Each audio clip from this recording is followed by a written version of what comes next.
പ്രഭാതവന്ദനം. ഉൽപ്പത്തി പുസ്തകം 5-ാം അധ്യായത്തിലേക്ക് നമ്മുടെ പഠനം പുരോഗമിച്ചിരിക്കുകയാണ്. 5-ാം അധ്യായത്തിൻ്റെ 1 മുതലുള്ള വാക്യങ്ങൾ വായിച്ചാൽ നമുക്കറിയാം, ഇതൊരു വംശാവലിയാണ് ഇവിടെ പറയുന്നത്. ആദമിൻ്റെ വംശപാരമ്പര്യമാവിത് എന്ന് പറഞ്ഞാണ് ഈ അധ്യായം ആരംഭിക്കുന്നത്. ആദമിൽ നിന്ന് ശേത്തിലൂടെ പുരോഗമിച്ച് നോഹയിൽ എത്തി നിൽക്കുന്ന ആ ഒരു ചരിത്രമാണ്. ഇവിടെ വിശ്വാസം ഇങ്ങനെ തലമുറകളിലൂടെ കൈമാറ്റം ചെയ്ത് മുന്നോട്ട് പോകുന്ന ദൈവരാജ്യത്തിൻ്റെ പുരോഗതി, ആ ചരിത്രമാണ് പരിശുദ്ധാത്മാവ് രേഖപ്പെടുത്തി വച്ചിരിക്കുന്നത്. ആദമിന് അനേക പുത്രീപുത്രന്മാരുണ്ടായിരുന്നു.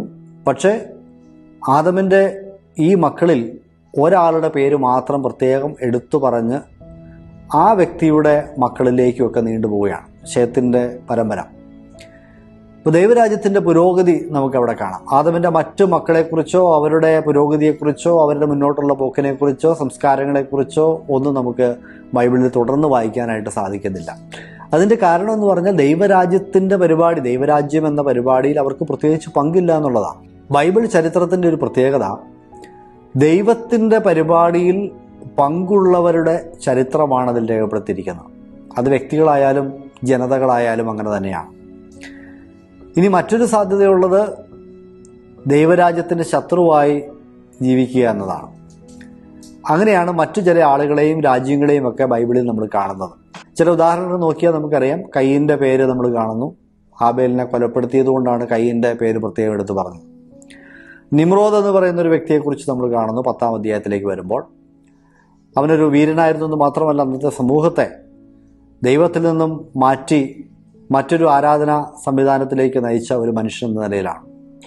ഇനിയും മുന്നോട്ട് പോകുന്നാൽ ഇതുപോലുള്ള പേരുകൾ നമുക്ക് ധാരാളമായിട്ട് കാണാൻ സാധിക്കും. ഒരു ഹാമാൻ്റെ പേര് നമുക്കറിയാം. സൻബല്ലത്തിൻ്റെയും തോബിയാവിൻ്റെയും പേര് നമ്മൾ കേട്ടിട്ടുണ്ട്. പുതിയ നിയമത്തിലേക്ക് വരുമ്പോൾ യൂദാസിൻ്റെ പേര് നമ്മൾ കേൾക്കുന്നുണ്ട്. ഈ പേരുകളൊക്കെ എന്തുകൊണ്ട് ദൈവവചനത്തിൽ മെൻഷൻ ചെയ്തിരിക്കുന്നു എന്ന് ചോദിച്ചാൽ അവരൊക്കെ ദൈവരാജ്യത്തിൻ്റെ ശത്രുക്കളായി തീർന്ന മനുഷ്യരാണ്. ഇനി ചില രാജ്യങ്ങൾ, ഈജിപ്തിനെക്കുറിച്ച് അല്ലെങ്കിൽ ബാബേലിനെക്കുറിച്ച്, മേദ്യ പേർസ്യ സാമ്രാജ്യത്തെക്കുറിച്ച്, അശൂരിനെക്കുറിച്ച്, ഈ ഫിലിസ്തീയ ദേശത്തെക്കുറിച്ച്, ഇവരെയൊക്കെ ബൈബിൾ അവതരിപ്പിക്കുമ്പോൾ ദൈവജനത്തിൻ്റെ ശത്രുക്കളായ ആളുകളുടെ ചരിത്രമാണ്. അവർ ദൈവജനത്തോട് ചെയ്ത ദ്രോഹങ്ങളെക്കുറിച്ചും അവർ മുഖാന്തരമുണ്ടായ കഷ്ടപ്പാടുകളെക്കുറിച്ചും ദൈവരാജ്യത്തിൻ്റെ പുരോഗതിയെ എങ്ങനെയാണ് ഈ ആളുകളൊക്കെ തടസ്സപ്പെടുത്തിയത് എന്നതിനെക്കുറിച്ചുള്ള ചരിത്രം പറയുമ്പോഴാണ് അവരുടെ പേരുകൾ പരാമർശിക്കപ്പെടുന്നത്. പ്രിയമുള്ളവരെ, ദൈവത്തിൻ്റെ ചരിത്ര പുസ്തകത്തിൽ പേരുള്ളവരായി തീരുക എന്ന് പറയുന്നത് വലിയ ഒരു അനുഗ്രഹമാണ്, ഒരു ഭാഗ്യമാണ്. ദൈവരാജ്യത്തിൻ്റെ പരിപാടിയിൽ ഉൾപ്പെടുന്ന വ്യക്തികളാണ് നിങ്ങളെങ്കിൽ ദൈവത്തിൻ്റെ ചരിത്ര പുസ്തകത്തിൽ തീർച്ചയായും നിങ്ങളുടെ പേരും ഉണ്ടാകും. അല്ലെങ്കിൽ അപ്രസക്തമായ ഒരു ജീവിതം ജീവിച്ച് ഈ ഭൂമിയിൽ നിന്ന് നിങ്ങൾക്ക് കടന്നു പോകാനായിട്ട് കഴിയുമെന്നതല്ലാതെ ദൈവം മുമ്പാകെ യാതൊരു വിധത്തിലുള്ള ശ്രദ്ധയും നിങ്ങളുടെ ജീവിതം സംബന്ധിച്ച് ഉണ്ടാവുകയില്ല. നമുക്ക് ഈ വേദഭാഗത്തേക്ക് മടങ്ങി വരാം. ദൈവം മനുഷ്യനെ സൃഷ്ടിച്ചപ്പോൾ ദൈവത്തിൻ്റെ സാദൃശ്യത്തിൽ അവനെ ഉണ്ടാക്കി. ആണും പെണ്ണുമായി അവരെ സൃഷ്ടിച്ചു. സൃഷ്ടിച്ച നാളിൽ അവരെ അനുഗ്രഹിക്കുകയും അവർക്ക് ആദാം എന്ന് പേരിടുകയും ചെയ്തു. ആണും പെണ്ണുമായി ദൈവം മനുഷ്യനെ സൃഷ്ടിച്ചു. നമ്മളിതൊക്കെ നേരത്തെ പറഞ്ഞുപോയ കാര്യമായതുകൊണ്ട് കൂടുതൽ വിശദീകരിക്കുന്നില്ല. അവർക്ക് ആദാം എന്ന് പേരിട്ടു. ആദമിനും ഹവ്വയ്ക്കും, സ്ത്രീക്കും പുരുഷനും കൂടെ ഒരുമിച്ച് ദൈവം ഇട്ട പേരാണ് ആദാം എന്ന് പറഞ്ഞാൽ. ആദാം എന്ന ആ പേരിനും അർത്ഥം മനുഷ്യൻ എന്നേ ഉള്ളൂ. അല്ലെങ്കിൽ മാൻകൈൻഡ്, മനുഷ്യവർഗം എന്നും വേണമെങ്കിൽ ആ വാക്കുകൊണ്ട് അർത്ഥമാക്കാം. ദൈവം അവരെ മനുഷ്യവർഗം എന്ന് വിളിച്ചു, മനുഷ്യ തരം എന്ന് വിളിച്ചു. ആണിനെയും പെണ്ണിനെയും നമുക്ക് മനുഷ്യൻ എന്ന തരത്തിൽപ്പെടുത്താം. ആ ഹ്യൂമൻ സ്പീഷീസാണ് ആണും പെണ്ണുമൊക്കെ. അപ്പം അങ്ങനെ ദൈവം മനുഷ്യ തരത്തെ സൃഷ്ടിച്ചു, ആണും പെണ്ണുമായി സൃഷ്ടിച്ചു എന്ന് നമുക്ക് മനസ്സിലാക്കിയാൽ മതിയാവും. ഇനി ആദമിന് 130 വയസ്സായപ്പോൾ ശേത്ത് ഉണ്ടായി എന്നാണ്. അന്നൊക്കെ മനുഷ്യൻ്റെ ആയുസ്സിന് വളരെ ദൈർഘ്യമുണ്ടായിരുന്നു. ആദം തന്നെ 130 വർഷങ്ങൾ ജീവിച്ചിരുന്ന വ്യക്തിയാണ്. പിന്നീട് അങ്ങനെ നോക്കിയാൽ ഓരോ പിതാക്കന്മാരും ഇതുപോലെ ദീർഘകാലങ്ങൾ ജീവിച്ചിരുന്നു എന്നാണ് ദൈവത്തിൻ്റെ വചനം പറയുന്നത്. അപ്പോൾ ചില ആളുകൾ പറയാറുണ്ട്, അന്നൊക്കെ ഈ വർഷങ്ങൾ കണക്കാക്കുന്നത് ഇന്നത്തേതുപോലെ അല്ലാത്തതുകൊണ്ടാണ് ഇത്രയും ദൈർഘ്യമുള്ളതായിട്ട് തോന്നുന്നത്, അല്ലാതെ മനുഷ്യൻ അത്രമാത്രം കാലമൊന്നും ജീവിച്ചിരുന്നില്ല എന്നൊക്കെ പറയുന്ന ആളുകളുണ്ട്. പക്ഷെ അങ്ങനെ ചിന്തിക്കാനായിട്ട് നമുക്ക് ന്യായമൊന്നുമില്ല. കാരണം പാപത്തിൻ്റെ ഫലമായി മനുഷ്യൻ്റെ ശരീരത്തിൽ പ്രവേശിച്ച മരണം എന്ന പ്രമാണം കാലക്രമേണ മനുഷ്യൻ്റെ ജീർണതയ്ക്ക് കാരണമായി തീർന്നു. മനുഷ്യൻ മരിക്കുന്നവനായി തീർന്നു. അതുകൊണ്ടാണ് ആദ്യ കാലഘട്ടങ്ങളിൽ മരണമെന്ന് പറയുന്നത് വളരെ താമസിച്ചാണ് മനുഷ്യ അസ്തിത്വത്തിലേക്ക് കടന്നു വരുന്നത് എന്ന് കാണുന്നത്. മാത്രമല്ല, അന്നത്തെ ഭൂമിയുടെ കാലാവസ്ഥയ്ക്ക് വളരെ വ്യത്യാസമുണ്ട്. ഇന്നത്തേതുപോലെയുള്ള ഒരു കാലാവസ്ഥയായിരുന്നില്ല അന്ന്. ഉൽപ്പത്തി പുസ്തകം 1-ാം അധ്യായത്തിൻ്റെ 6-ാമത്തെ വാക്യം വായിക്കുമ്പോൾ ദൈവം അവിടെ വിധാനം സൃഷ്ടിക്കുന്നതിനെ കുറിച്ച് പറയുന്നുണ്ട്. വെള്ളം, ഭൂമിയെ ആവരണം ചെയ്തിരുന്ന വെള്ളത്തിൻ്റെ ഒരു ഭാഗത്തെ ദൈവം മുകളിലേക്ക് ഉയർത്തി. എന്നിട്ട് ഈ രണ്ട് വെള്ളങ്ങളുടെ നടുവിലുള്ള ഭാഗത്തെയാണ് ദൈവം കമാനം അല്ലെങ്കിൽ ആകാശം എന്ന് വിളിച്ചത്. അപ്പോൾ മുകളിൽ അല്ലെങ്കിൽ ഭൂമിക്ക് ചുറ്റും വെള്ളത്തിൻ്റെ ഒരു പാളി ഉണ്ടായിരുന്നു. ആ വെള്ളത്തിൻ്റെ പാളി ഉണ്ടായിരുന്നത് കൊണ്ട് ബഹിരാകാശത്ത് നിന്ന് വരുന്ന ഹാനികരമായ രശ്മികളൊന്നും ഭൂമിയിലേക്ക് പ്രവേശിച്ചിരുന്നില്ല. ഇന്ന് നമുക്കറിയാം, ഈ ഓസോൺ പാളി എന്ന് പറയുന്ന ഒരു ചെറിയ സംവിധാനം ഉള്ളതുകൊണ്ട് തന്നെ എത്രയോ ഹാനികരമായ രശ്മികളിൽ നിന്നാണ് നാം രക്ഷപ്പെടുന്നത്. അപ്പോൾ അന്ന് ഈ ഓസോൺ പാളി എന്ന് പറയുന്ന സംവിധാനം കൂടാതെ തന്നെ വെള്ളത്തിൻ്റെ ഒരു വലിയ ആവരണം ഈ ഭൂമിക്ക് ചുറ്റുമുണ്ടായിരുന്നു. അതുകൊണ്ട് യാതൊരു വിധത്തിലുള്ള വിനാശകരമായ രശ്മികളും വരുന്നില്ല, റേഡിയേഷൻസ് വരുന്നില്ല. അതുകൊണ്ട് മനുഷ്യൻ്റെ ആയുസ്സിന് ഒത്തിരി ദൈർഘ്യമുണ്ടായിരുന്നു. അതുമാത്രമല്ല, വളരെ സുഖകരമായ ഒരു കാലാവസ്ഥ ഇവിടെ ഉണ്ടായിരുന്നു. എക്സ്ട്രീംസ് ഇല്ല എന്ന് പറഞ്ഞാൽ വലിയ തണുപ്പും വലിയ ചൂടും ഇല്ല. എങ്ങും ഒരു എയർ കണ്ടീഷൻ, ഒരു ഗ്രീൻ ഹൗസ് എഫക്റ്റ് ആയിരുന്നിരിക്കണം. മഴയില്ല, പ്രകൃതി ദുരന്തങ്ങളില്ല. മഴയുണ്ടാകുന്നത് പ്രളയത്തോടു കൂടിയാണ്. അപ്പോൾ ഈ വലിയ വെള്ളത്തിൻ്റെ ആവരണത്തിന് ഇന്നെന്ത് സംഭവിച്ചു, ഇന്ന് കാണുന്നില്ലല്ലോ എന്ന് ചോദിച്ചാൽ അതിൻ്റെ ഉത്തരം, പ്രളയത്തിൽ ഈ മുകളിൽ നിർത്തിയായിരുന്ന വാട്ടർ ക്യാനോപ്പി, ഈ വെള്ളത്തിൻ്റെ ആവരണം, ആ വെള്ളത്തിൻ്റെ തട്ട് ഭൂമിയിലേക്ക് മഴയായി പെയ്തിറങ്ങി, അത് അപ്രത്യക്ഷമായിപ്പോയി. അതിനുശേഷമാണ് മനുഷ്യൻ്റെ ആയുസ് ഗണ്യമായി കുറയുന്നത്. കാരണം പിന്നീട് ഈ ഭൂമിയിലെ ജീവിതം കുറച്ചുകൂടി ദുഷ്കരമായിട്ട് മാറി. ചൂട് കൂടാൻ തുടങ്ങി, കാലാവസ്ഥയ്ക്ക് വ്യത്യാസങ്ങൾ വരുന്നു, അതുപോലെ തന്നെ ഹാനികരമായ റേഡിയേഷൻസിൻ്റെ പ്രശ്നങ്ങൾ വരുന്നു. അങ്ങനെ മനുഷ്യജീവിതം കുറച്ചുകൂടി ദുസ്സഹമാകാൻ, കഠിനമാകാൻ തുടങ്ങി, ആയുസ് കുറയാനായിട്ട് തുടങ്ങി. അത് ആ പ്രളയം മുതലുള്ള കാലഘട്ടത്തിലാണ് നമ്മൾ കാണുന്നത്. അതിനു മുമ്പുള്ള മനുഷ്യർക്കൊക്കെ ഇതുപോലെ വലിയ ആയുസ്സുണ്ടായിരുന്നു. രസകരമായ ഒരു നിരീക്ഷണം, ആദാം എന്ന ആദ്യത്തെ മനുഷ്യൻ നോഹയുടെ പിതാവിൻ്റെ കാലം വരെ ജീവിച്ചിരുന്നു എന്നാണ്. ഇവരുടെയൊക്കെ പ്രായം നമ്മളൊരു ടൈം ലൈനായിട്ട് വരച്ചു നോക്കിയാൽ നമുക്കത് മനസ്സിലാക്കാനായിട്ട് സാധിക്കും.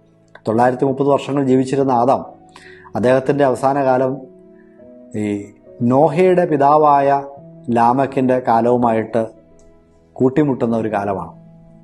വേറെ രീതിയിൽ പറഞ്ഞാൽ, നോഹയുടെ പിതാവ് ആദമിൽ നിന്ന് നേരിട്ട് സൃഷ്ടിയുടെ ചരിത്രം, വീഴ്ചയുടെ ചരിത്രം, പിന്നീടുള്ള മനുഷ്യവർഗത്തിൻ്റെ ചരിത്രം കേട്ടുപഠിക്കുവാൻ അവസരം ലഭിച്ച ഒരു മനുഷ്യനാണ്.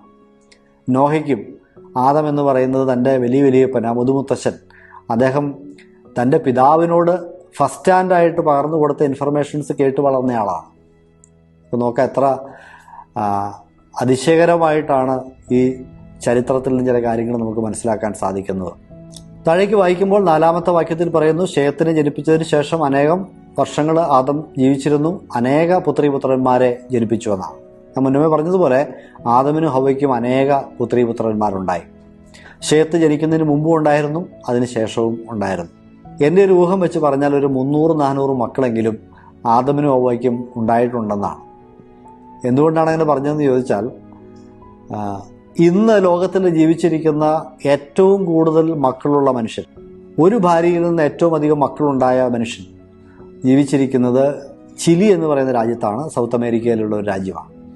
അദ്ദേഹത്തിന് 64 കുട്ടികളാണുള്ളത്. ഇദ്ദേഹത്തിൻ്റെ ഭാര്യ 12-ാമത്തെ വയസ്സിലാണ് വിവാഹം കഴിക്കുന്നത്. ഇദ്ദേഹത്തിന് അന്ന് 30 വയസ്സോളം ഉണ്ട്. ഏതാണ്ട് 50 വർഷങ്ങൾ ഇവർ ഒരുമിച്ച് ജീവിച്ചു.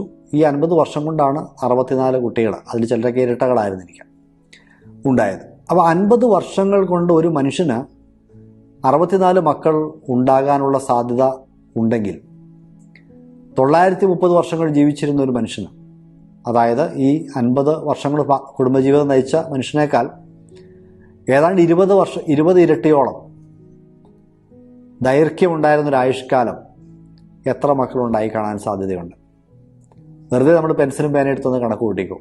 എന്നിട്ട് ആ ആദമിനും ഹവ്വയ്ക്കും ഒരു 300 മക്കളുണ്ടായെങ്കിൽ 25-30 വർഷം കൊണ്ട് ഈ 300 എന്നുള്ളത് മക്കളും കൊച്ചുമക്കളൊക്കെ ആയിട്ട് എത്ര ആയിരങ്ങളായി വളർന്നിട്ടുണ്ടാകണം.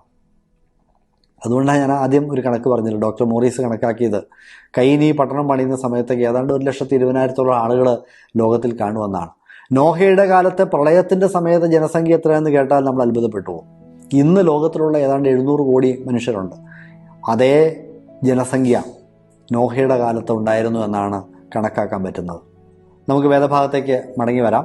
ആദം ശേത്തിനെ ജനിപ്പിച്ചതിനെക്കുറിച്ച് പറയുന്നത് തൻ്റെ സാദൃശ്യത്തിൽ ഒരു മകനെ ജനിപ്പിച്ചു എന്നാണ്. ദൈവം മനുഷ്യനെ സൃഷ്ടിച്ചപ്പോൾ ദൈവത്തിൻ്റെ സാദൃശ്യത്തിൽ സൃഷ്ടിച്ചു. അവൻ പാപമില്ലാത്തവനായിരുന്നു. എന്നാൽ ആദം പാപം ചെയ്ത് ദൈവത്തിൽ നിന്ന് അകന്നുപോയതിന് ശേഷം, ദൈവവുമായിട്ടുള്ള ബന്ധത്തിൽ നിന്ന് വിച്ഛേദിക്കപ്പെട്ടതിന് ശേഷം ശേത്തെന്ന് പറയുന്ന ഈ മകനുണ്ടായപ്പോൾ പാപിയായ ആദമിൻ്റെ സാദൃശ്യത്തിലാണ് ശേത്ത് ജനിച്ചത്. റോമാലേഖനം 5-ാം അധ്യായത്തിൻ്റെ 12-ാമത്തെ വചനം ഇതോട് ചേർന്ന് നമുക്ക് ചിന്തിക്കാൻ പറ്റുന്ന ഒരു വചനമാണ്. ഏക മനുഷ്യനാൽ പാപവും പാപത്താൽ മരണവും ലോകത്തിൽ പ്രവേശിച്ചു. അങ്ങനെ സകല മനുഷ്യരും പാപം ചെയ്യുകയാൽ മരണം എല്ലാവരിലും പരന്നിരിക്കുന്നു. ആദം പാപം ചെയ്തതോടുകൂടി ആദമിൽ നിന്ന് ജനിച്ചു വീഴുന്ന ഓരോ ശിശുവും, ഓരോ മനുഷ്യ കുഞ്ഞും പാപിയായിട്ട് ജനിക്കുന്നു. വീണ്ടും ആ പാപം ഇങ്ങനെ കൈമാറ്റം ചെയ്ത് പാപികൾ മാത്രമുള്ള ഒരു ലോകമായിട്ട് ലോകം മാറുകയാണ് ചെയ്തത്. പാപത്തിൻ്റെ പരിണിത ഫലമായി പിന്നാലെ മരണവും മനുഷ്യൻ്റെ അസ്തിത്വത്തിലേക്ക് കടന്നു വരുന്നു. മരണമില്ലാതെ സൃഷ്ടിക്കപ്പെട്ട ആദം മരിക്കുന്ന കാഴ്ചയെ നമുക്കിവിടെ കാണാം. അതിൻ്റെ 5-ാമത്തെ വാക്യം പറയുന്നു, പിന്നെ അവൻ മരിച്ചു. ഈ ആദം മരിച്ചു എന്ന് പറയുന്നത് ഞാൻ പറഞ്ഞതുപോലെ ഈ നോഹയുടെ പിതാവിൻ്റെ കാലത്താണ്. പക്ഷെ ആദമിൻ്റെ ചരിത്രം ചുരുക്കി അവിടെ അവതരിപ്പിക്കുമ്പോൾ ഇതാണ് പറയാനായിട്ടുള്ളത്. ദൈവ സൃഷ്ടിയായ ദൈവത്തിൻ്റെ ഛായയിൽ സൃഷ്ടിക്കപ്പെട്ട ആദാം പാപം ചെയ്തു, ദൈവത്തിൽ നിന്ന് അകന്നുപോയി. പിന്നീട് സ്വന്തം സാദൃശ്യത്തിൽ മക്കളെ ജനിപ്പിച്ചു. അങ്ങനെ ആദമിൻ്റെ സന്തതി പരമ്പരകൾ മുന്നോട്ട് പുരോഗമിക്കുന്ന ചരിത്രമാണ് നമ്മൾ കണ്ടത്. തുടർന്നുള്ള വാക്യങ്ങളുടെ ചരിത്രം അടുത്ത ദിവസങ്ങളിൽ നമുക്ക് ചർച്ച ചെയ്യാം. ദൈവം ഈ പഠനത്താൽ നമ്മളെ അനുഗ്രഹിക്കുമാറാകട്ടെ.